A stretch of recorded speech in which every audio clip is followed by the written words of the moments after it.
Avant de commencer, parce que mes débuts dans le monde municipal, c'est pas ici à la MRC d'Argenteuil. Moi, je suis natif de Brownsburg. À l'époque, ça s'appelait Brownsburg. C'était avant la fusion Brownsburg-Chatham. Donc, j'ai terminé mes études à l'UQAM en gestion et intervention touristique en 1982. À ce moment-là, en 82, contrairement à aujourd'hui, on n'était pas en pénurie de main-d'œuvre. Au contraire, les gens avaient de la difficulté à se trouver un emploi. Alors, comme plusieurs autres personnes, j'ai été sur des projets Canada au travail pendant quelques mois. Et en 1983, le directeur, secrétaire trésorier de mon village natal, Brownsburg, prenait sa retraite. Alors, le conseil a affiché un poste. Ils ont fait appel à une firme externe pour l'embauche du directeur, secrétaire trésorier. J'avais 23 ans. Peu d'expérience, ou pratiquement pas d'expérience dans le monde municipal, mais j'avais un intérêt pour le bien commun, puis de pouvoir revenir dans mon patelin, ça m'intéressait. Bref, j'ai transmis mon curriculum et j'ai été embauché. Alors, à 23 ans, je faisais mon entrée dans le monde municipal. Et j'ai été à Brownsburg pendant 7 ans. Et ce fut une école et une expérience extraordinaire parce que souvent dans les petites municipalités, on touche à tout. Il y a moins de ressources humaines, il y a moins de ressources tout court, alors on doit souvent se débrouiller avec les moyens du bord. J'ai beaucoup aimé l'expérience, puis ça m'a permis rapidement, je dirais, de toucher un peu aux différentes facettes du monde municipal. Par la suite, au gouvernement du Québec, il y a eu un remaniement ministériel à l'automne 1990. M. Claude Ryan, qui était député d'Argenteuil ici, occupait les fonctions de ministre de l'Éducation avant le remaniement mené par M. Bourassa. Et à ce moment-là, M. Ryan a été nommé, il a quitté, dans le remaniement, M. Ryan a quitté l'Éducation pour occuper les fonctions de ministre des Affaires municipales, ministre de la Sécurité publique, ministre responsable de la langue et de l'habitation. Alors forcément, comme M. Ryan occupait plusieurs ministères, il avait besoin de personnel politique dans son équipe, dans ses proches collaborateurs, comme il les appelait. Et M. Ryan, malgré un horaire très chargé comme ministre, prenait toujours le temps de rencontrer les municipalités constituantes de sa circonscription. Et à ce moment-là, et moi, ça m'arrivait d'écrire mes opinions, d'envoyer des petits mots à M. Ryan sur tel projet de loi ou telle action, sachant que M. Ryan lisait tout. Et au moment quelques mois après le remaniement, en début 1991, il a communiqué, il m'a appelé un dimanche, il m'a demandé si ça m'intéressait de me joindre à son équipe. Ça m'intéressait beaucoup, beaucoup. Je trouvais que c'était une expérience qui aurait été très formatrice pour moi, mais à ce moment-là, à regret, j'ai dû dire non au début parce qu'on avait un enfant, Martine et moi, notre premier enfant de 6 mois, Félix. Et le travail, c'était à Québec toute la semaine. Donc, passer une semaine à Québec, un enfant de 6 mois, de revenir seulement les fins de semaine. Fait qu'à regret, puis évidemment, je n'ai parlé avec Martine, puis j'ai dû, à regret, décliner. Mais M. Ryan était, je pense qu'il y avait un plan B, puis il m'a dit, bien, si ça t'intéresse, tu pourrais travailler au cabinet à Montréal. On a aussi un cabinet, j'ai 2 cabinets aux affaires municipales à Québec et à Montréal, au complexe Desjardins. Fait qu'il dit, il dit, je suis le lundi, je suis à Montréal et le vendredi également. Alors, il dit, si ça t'intéresse, tu pourrais travailler à partir de Montréal les lundis et vendredis. Alors là, c'était déjà différent. Et je m'étais informé, il y avait un train qui partait le mardi matin. Bref, après avoir discuté longuement avec Martine, j'ai accepté et j'ai été là pratiquement 3 ans aux affaires municipales, surtout à Québec, mais à Montréal. Et aussi, j'étais le seul dans son cabinet aux affaires municipales qui avait déjà travaillé dans une municipalité. Alors, j'ai eu le grand privilège de parcourir tout le Québec pour rencontrer des maires, des DG, des différents enjeux qu'il y avait dans leur municipalité. Puis souvent, je faisais des rapports, des notes au ministre. Des fois, j'y allais seul, des fois, j'y allais avec des hauts fonctionnaires des affaires municipales. Puis, je suis allé aux îles de la Madeleine, à Baie James, la Côte-Nord, en passant par l'Abitibi. Bref, ça m'a permis de connaître très bien le Québec. Et j'ai été là donc jusqu'à l'automne 1993. Je savais à ce moment-là, M. Ryan nous avait dit qu'il ne solliciterait pas un nouveau mandat en 1994, qu'il se retirait de la vie politique. Et il m'a dit, bien, si c'est l'occasion pour toi de peut-être commencer à regarder ailleurs. Puis le hasard a voulu qu'il y avait un poste de disponible ici comme directeur général à la MRC. Alors l'idée de revenir dans Argenteuil me plaisait beaucoup. Alors j'ai postulé, puis ben, le reste, c'est un peu d'histoire. Ça fait que depuis, j'ai été embauché le 4 octobre 1993 ici. J'ai été en poste comme DG jusqu'au mois d'avril 2023. Bien, c'est ça. Donc, parlez-nous de vos projets et accomplissements pendant ces presque 30 dernières années au sein de la MRC d'Argenteuil, autant vos projets à la MRC que des projets au sein de la communauté, puis quels étaient vos favoris? Bien, d'entrée de jeu, je pense que c'est important de mentionner que les projets sur lesquels j'ai été appelé à collaborer, c'est des succès d'équipe et c'est un travail d'étroite collaboration entre différents membres de l'équipe de la MRC, des partenaires du milieu, des municipalités locales, bref.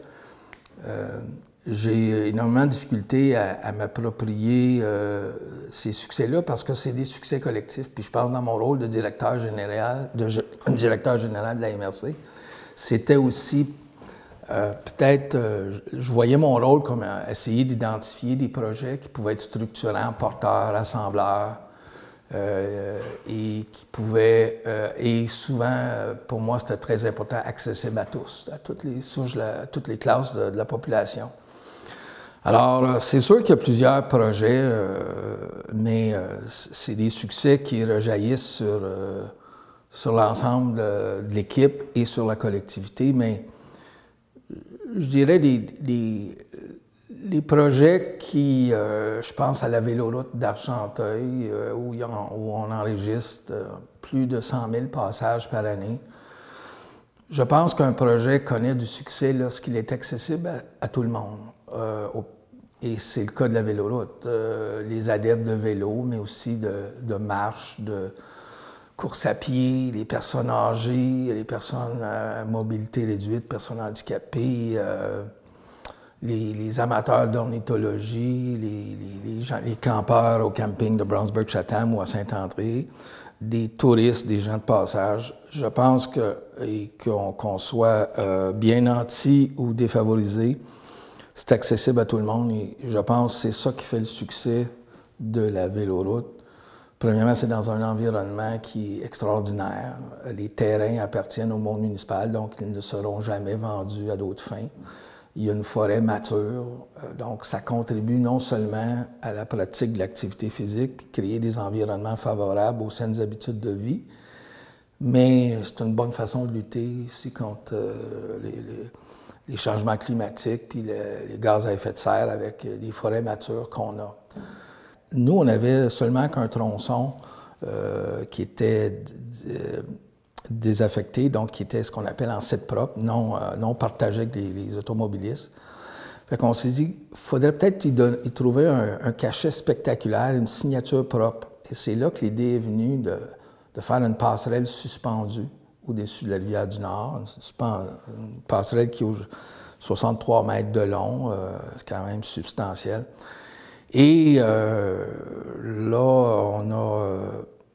on a sollicité plein de partenaires du milieu, des entreprises pour qu'elles se joignent, les ministères. Puis, on a eu 39 partenaires qui ont investi plus de 200 000 pour réduire les coûts. Puis on est allé chercher des subventions auprès du ministère des Transports.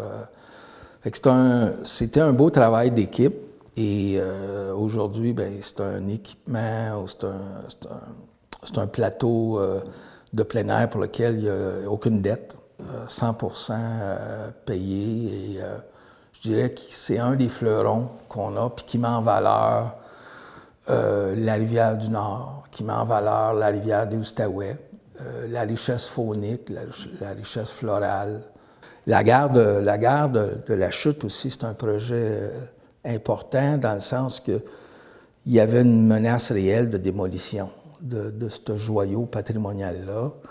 Et la MRC, il y a des gens qui ont posé des gestes importants, je dois le mentionner, parce que la MRC a vraiment pérennisé le lieu, mais la ville de la Chute, c'est Daniel Maillé qui était maire à ce moment-là. La ville de la Chute la ville craignait que le Canadien Pacifique démolisse, donc la ville avait fait une offre d'achat pour le bâtiment et la ville avait fait des représentations auprès du gouvernement du Canada. C'était à l'époque de Brian Mulroney, puis Mme Lise Bourgault était députée ici. Et la gare, de par ses qualités architecturales, avait été citée gare patrimoniale canadienne. Alors, ça évitait aussi, ça protégeait contre la démolition, mais une fois qu'on a dit ça, elle a été 30 ans, la gare pratiquement abandonnée, avec les graffitis, puis avec du vandalisme, puis il y avait des gens qui squattaient. Mais, comme c'est souvent le cas pour les constructions de ces années-là, 1929, en plein le crash de 29, bien, la qualité des matériaux, la qualité architecturale était exceptionnelle et on a eu la chance d'avoir des subventions pour restaurer et adapter la gare pour d'autres fonctions. Puis à ce moment-là, la MRC d'Argenteuil, comme l'ensemble des MRC au Québec, se voyait confier, puis ça n'a jamais arrêté depuis, se voyait confier de nouvelles responsabilités dans différents champs d'action, que ce soit le développement économique, le transport adapté collectif, la protection de l'environnement, la sécurité incendie, etc. Donc, ça a amené les MRC à embaucher plus de monde. Puis, les maires, dans le schéma d'aménagement, avaient adopté un principe qui est toujours présent, c'est de dire, avant de construire à neuf, on va essayer de voir s'il existe des bâtiments ou des édifices identitaires qui ont joué un rôle important dans notre histoire, puis qu'on pourrait en profiter pour sauver, rénover, etc. Puis c'était l'approche avec la gare. Puis, la gare, une gare, par définition, ça joue un rôle important. Il y a des gens qui ont pris la gare, qui ont pris le train à la gare pour aller en voyage de noces. Il y en a pour aller aux études. Moi-même, et ma soeur, mon frère, on a fait nos études au cégep à Sainte-Thérèse. Donc, à tous les dimanches soirs, on prenait le train ici à La Chute pour se rendre à Sainte-Thérèse. Le vendredi, c'était l'inverse, pour aller à la parade du Père Noël. Donc, le train a joué un rôle important jusqu'au début des années 80, 1980. Je trouve ça regrettable que votre génération, vous n'ayez pas cette chance-là, parce que c'est un moyen de transport exceptionnel. Donc, de sauver la gare de La Chute, je pense que c'était aussi important c'était important pour la MRC, mais je pense que la population de La Chute et d'Argenteuil, je crois qu'elle est fière aujourd'hui de savoir que cet édifice-là est toujours, non seulement est sauvé, mais qu'elle est utilisée puis à des fins publiques. Un autre, évidemment, les terres agricoles de la MRC, ce que certains appellent nos jardins communautaires, ça, c'est un projet aussi très gratifiant qu'on a travaillé en équipe. J'insiste encore sur le mot équipe.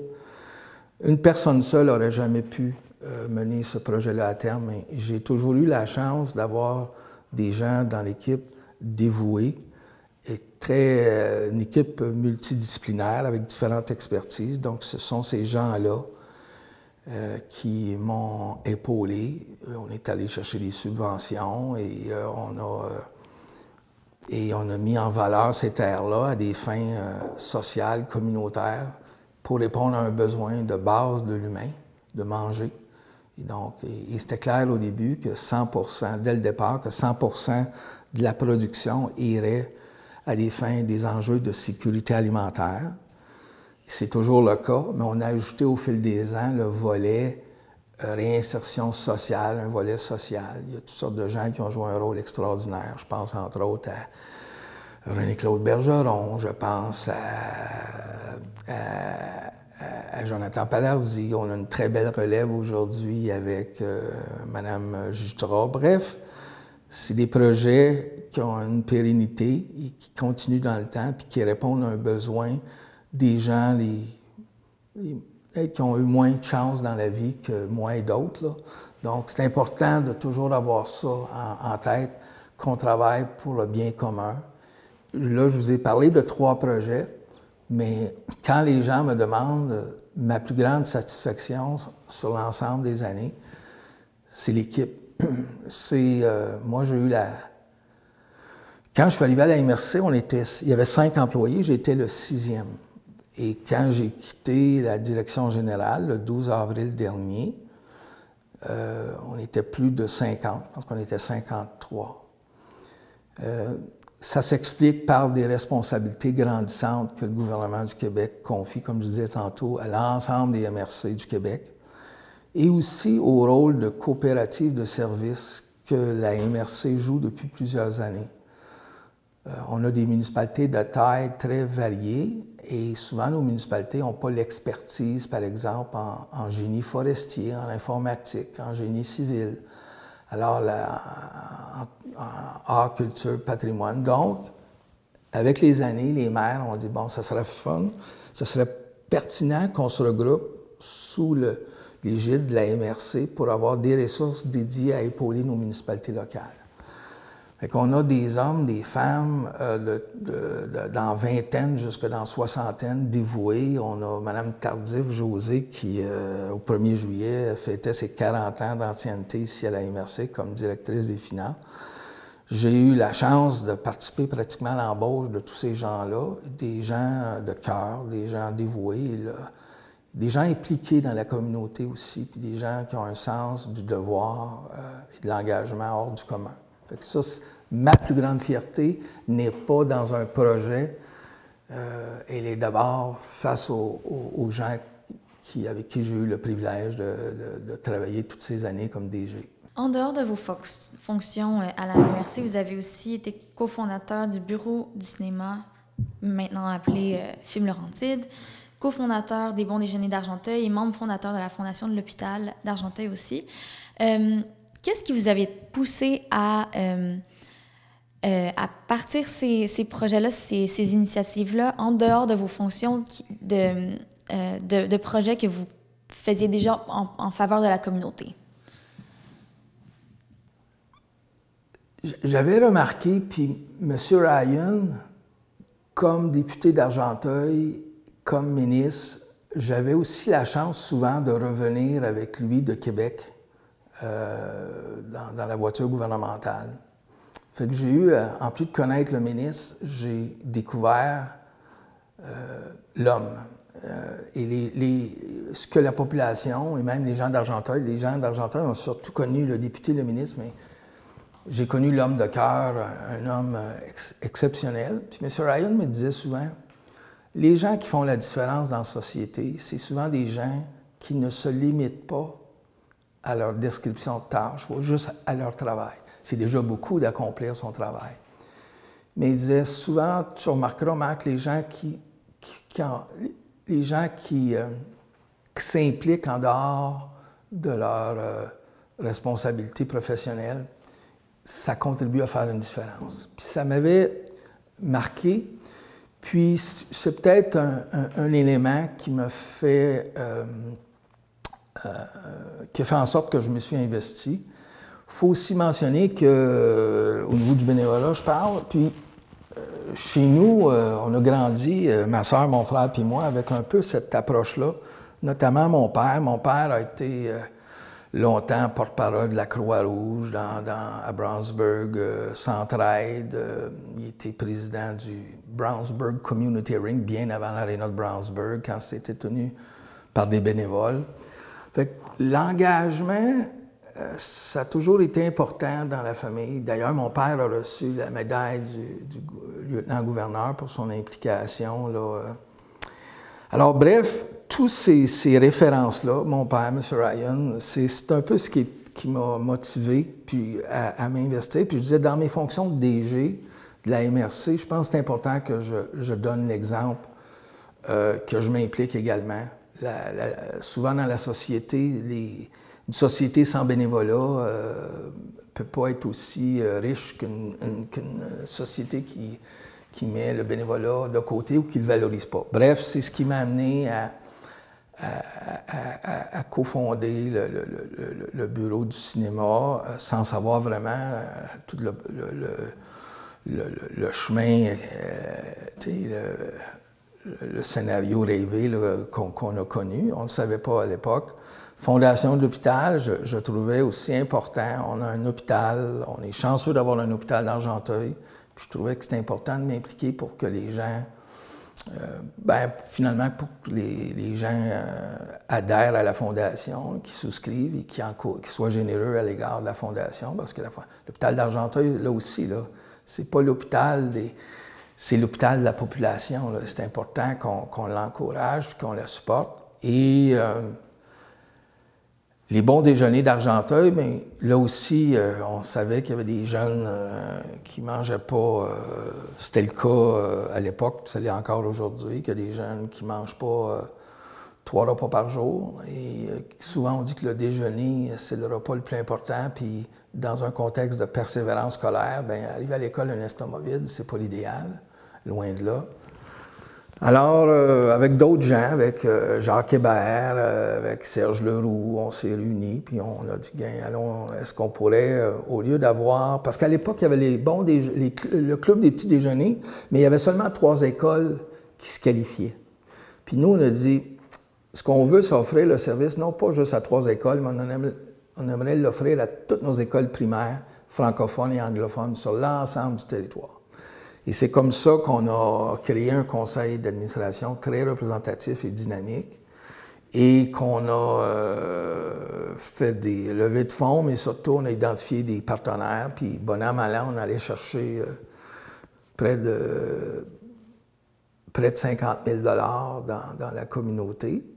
Et on servait entre 45 et 55 000 déjeuners par année. Alors, puis de voir le sourire des enfants, puis la rétroaction qu'on avait des enseignantes et enseignants, mais surtout beaucoup d'enseignantes qui nous disaient l'impact positif que ça avait au niveau de la persévérance puis de l'attention à l'école des jeunes. Mais ça aussi, c'est quelque chose qui était très gratifiant. Comment est-ce que vous vous sentez de quitter ce poste après toutes ces années? Puis où est-ce que vous voyez la MRC d'Argenteuil aller dans le futur? J'ai toujours considéré qu'on n'était que de passage à un endroit, puis c'est sûr que les passages, des fois, peuvent être plus longs. Mon passage a été quand même près de 30 ans, mais je savais qu'il y avait des gens qui avaient travaillé ici à s'investir avant moi, puis qu'il y en aurait après moi. Et l'idée de ralentir le rythme, ça faisait déjà quelque temps que j'y pensais. Et en 2019, j'ai recommandé au Conseil des maires, j'avais regardé puis je me disais, les structures où elles sont rendues aujourd'hui, les MRC et certaines villes et municipalités locales, c'est important d'avoir un adjoint ou une adjointe. Et puis, je trouvais que la MRC était rendue à cette étape-là. Puis d'abord, j'ai regardé, avant de regarder à l'extérieur, j'ai regardé à l'intérieur de l'équipe s'il y avait quelqu'un qui avait, à mes yeux, les qualités humaines, les connaissances professionnelles, la capacité de rassembler, de faire le pont entre les employés, entre le conseil, avec la population, les partenaires. Puis un nom qui me revenait souvent, c'était Éric Pelletier. Éric, auquel j'avais participé à son embauche. Éric est ingénieur forestier de profession. Et Éric a touché à différents dossiers majeurs dans sa carrière. Ça faisait, à ce moment-là, en 2019, je pense que ça faisait 17 ans qu'il était avec la MRC. Donc, il connaissait la culture de la boîte, l'ADN, C'est un gars qui était apprécié des maires, du personnel, des partenaires du milieu, des municipalités locales. Fait que je me suis dit, je pense que ça serait bien. Et les maires, à l'unanimité, en mars, je pense, 2019, ont embauché Éric comme directeur général adjoint. Et pour moi, c'était clair, c'était pas, je vais laisser à Éric les dossiers qui ne m'intéressent pas, là. C'est qu'on travaillait ensemble, puis Éric, c'est quelqu'un de brillant, il a appris vite et il était apprécié rapidement. Puis moi, ben ça m'a fait non seulement plaisir, mais il y avait un soulagement de ne plus être seul avec cette charge-là. Puis j'avais déjà ouvert mon jeu en mentionnant que je souhaitais, à compter de 2022, peut-être ralentir parce que je voulais... j'arrivais j'ai eu 60 ans en 2020, j'en ai 63 aujourd'hui, puis je voulais juste ralentir. Ralentir, comme quand tu assumes une fonction de directeur général, c'est pas possible. Puis même si théoriquement j'étais rémunéré pour 35 heures semaine, j'ai roulé pendant près de 30 ans à 55 heures semaine et plus. Puis je me suis jamais plaint, je le faisais parce que j'aimais ça aussi, puis je trouvais que c'était important de le faire. Alors, pour moi, mon plan de match était, je vais quitter quelques mois. J'aimerais quitter, à un moment donné, mes fonctions de DG, prendre 2-3 mois de recul et revenir dans une autre fonction à la MRC. Évidemment, les circonstances de la vie ont fait que, comme plusieurs le savent, notre famille a été éprouvée par un grave accident subi par notre fille Jeanne, ce qui a fait en sorte que Martine et moi avons été en arrêt de travail pendant un peu plus d'1 an, 13 mois.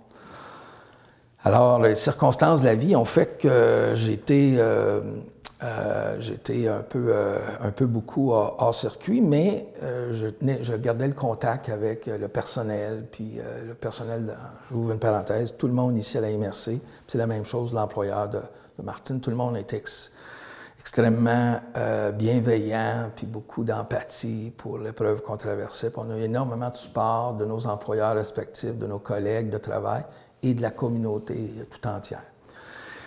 Alors, bref, à mon retour au travail en janvier 2023, là, c'était plus clair pour moi que je souhaitais vraiment ralentir. Et maintenant aussi que je suis grand-père d'une petite extraordinaire qui s'appelle Laura, bien, je voulais avoir plus de temps, non seulement avec Jeanne, mais avec nos 2 autres garçons, Félix et Bruno, avec mon père qui est vieillissant, qui a plus de 90 ans, avec Martine, avec mes amis. Donc, puis, mais toujours avec la même flamme de continuer à servir le bien commun. Alors, je me dis, mais conseiller spécial, je pense que sans prétention, je pense que mes presque 40 ans dans le monde municipal, 7 à Brownsburg, 3 avec M. Ryan, puis près de 30 ici, peuvent aider, notamment des jeunes qui commencent, des fois dans la stratégie politique, la représentation, faire du mentorat, quelques dossiers spéciaux. Et c'est ça qui a fait en sorte que depuis le 13 avril, je suis maintenant conseiller spécial, puis ça me plaît beaucoup, beaucoup. Je suis content de revoir mes collègues.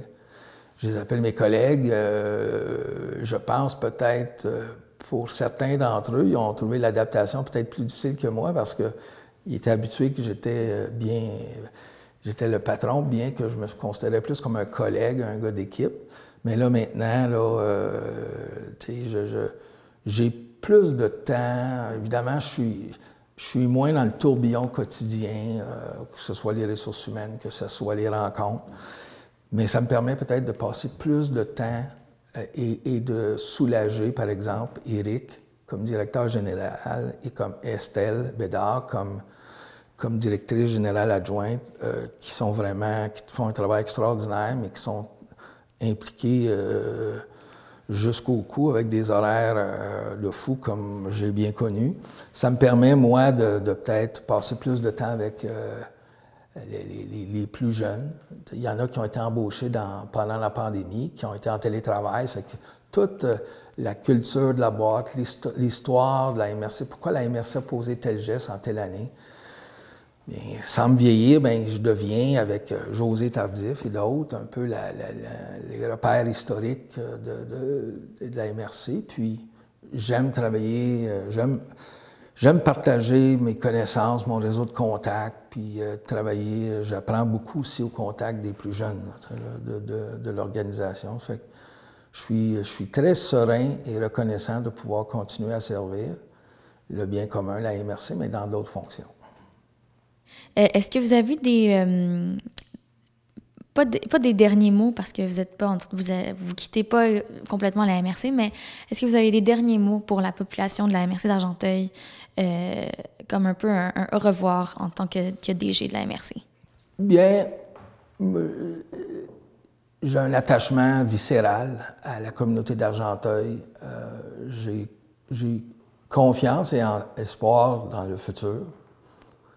Argenteuil, tu sais, je disais souvent, Argenteuil, c'est pas la communauté la plus riche financièrement, mais c'est la plus riche de ses gens. Et donc, cette solidarité-là, ce climat d'entraide-là, je pense qu'on peut faire beaucoup de choses quand les gens se tiennent, sont solidaires. On voit le développement, on a des richesses exceptionnelles. On a un patrimoine bâti, on a des lacs, on a des rivières, on a une forêt mature. On a des atouts indéniables. On a un positionnement géographique extraordinaire entre Montréal et Ottawa-Gatineau. Oui, au développement, j'y crois, mais pas à n'importe quel prix et pas de n'importe quelle façon. Il faut que ça soit fait dans un contexte d'acceptabilité sociale et de respect, de protection de l'environnement. Pour moi, c'est cet équilibre-là qui est essentiel. Je souhaite aussi, on a encore de grands défis, que ce soit au niveau de la persévérance scolaire, que ce soit au niveau de réduire les inéquités entre les gens plus fortunés puis moins bien nantis. Mais je crois que je vois les partenaires aller, je vois l'équipe de la MRC, je vois les municipalités locales, je vois l'implication des élus municipaux, des députés, des leaders du milieu, puis j'ai confiance en l'avenir. J'ai confiance beaucoup dans les jeunes. Je crois que les jeunes ont beaucoup à offrir, sont allumés, ils ont une sensibilité à l'environnement, l'ouverture sur le monde, et je pense que l'avenir est pas aussi pessimiste, négatif que ce que des fois, de la façon qu'on le dépeint. J'ai confiance, puis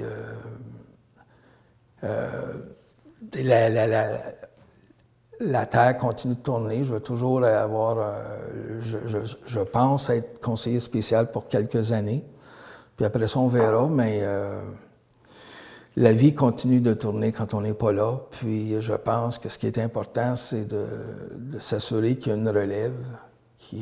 Puis avec l'équipe en place à la MRC, je suis très serein, puis je dors sur mes deux oreilles.